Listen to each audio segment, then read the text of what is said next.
So finally, Evolution X based on Android 12 is here for the Redmi Note 9 Pro users, or basically mid-level device Redmi Note 9s Pro, Pro Max and Poco M2 Pro. If you're a user of any of these devices, you can install this build. This is called Evolution X OS. It was a great custom ROM in Android version 11, and now it is also great in Android version 12. By the way, it's not official version. We are talking about the unofficial version, Evolution X version 6.0. The kernel which we get here is the DFC Plus kernel, and Android version 12 base. All the features are of course present, excluding some things, and I got one or two bugs which I'll share with you in this video. So stay tuned for that. First of all, let's just talk about the smoothness or app opening, app closing speed. But I think it's not that bad. It's good. I'm not saying it's super fast, of course, compared with the Android version 11. So far, Android 11 is quite fast, but in Android version 12, it's good. Evolution X, why I like this build so much, because of pixel props and some extra features which are already included in this build. And other thing, for example, in quick settings panel, one thing is missing from here. If you're able to see, the Wi-Fi and mobile data separate tile is not available, unfortunately, which should be there, because a lot of custom ROMs which are customizable has the feature available. But in this one, we don't have this thing. You can see invert colors, dark theme, every other tile is available, but not about the Wi-Fi and mobile data separate tile. So this is the little bit disappointing thing, but not that bad, of course. It's not a major thing, of course. Also, if you're able to see, if I try to open the Google Assistant from here, it's working. But if I say, hey Google, it's not working. So yes, hey Google is not working for me, even though on my second device where hey Google was working. So whenever I said hey Google, the other device was working hey Google. So that was quite insane.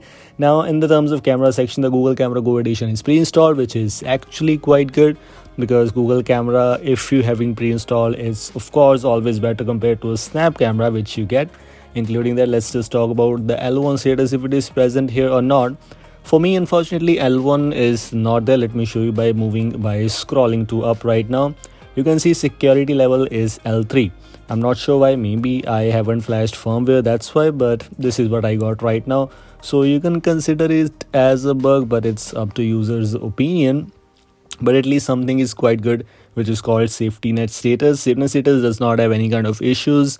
If you want to use it on a device and you don't want to root your device after installing this because you're having some issues with the banking apps, some apps always detect roots.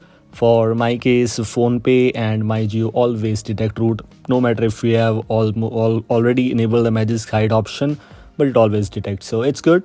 Including that, one thing you can also consider it as a bug, but it is of course not a bug, but little bit downgrade things that you will not get the Google Photos unlimited storage. So keep this in your mind. If you want to back up your photos to Google Photos, it's not available for you, as you need to use your own storage what you have.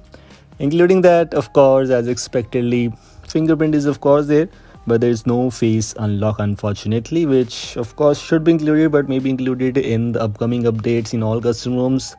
Wallpapers and style, material hue theming, monet theming is just working perfectly fine. If you're able to see, you can use it on your device if you want to.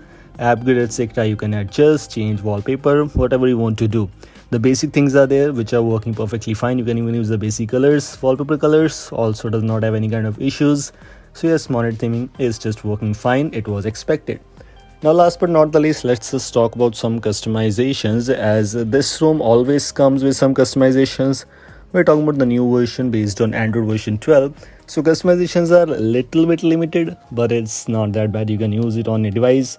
Some customization includes some status bar customizations for you, clock and day, traffic indicators. If you want to enable them or not, it's up to you. Battery style and some little bit of extra options. VoLTE icon is of course there. My SIM carrier does not support VoLTE. That's why the VoLTE icon is not at the status bar, but it's supported and it's working fine. For example, other options, heads up, notifications, etc. Some basic customizations which were expected are already included. If you want to use them, you can. I always use some customization. Some useful features includes advanced reboot options. Gestures also includes the 3-finger gesture, which I always use on my device. Lock screen has fingerprint error vibration or authentication vibration options.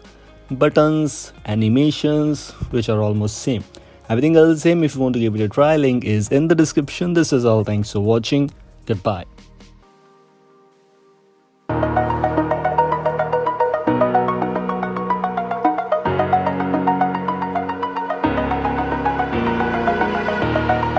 over the edge.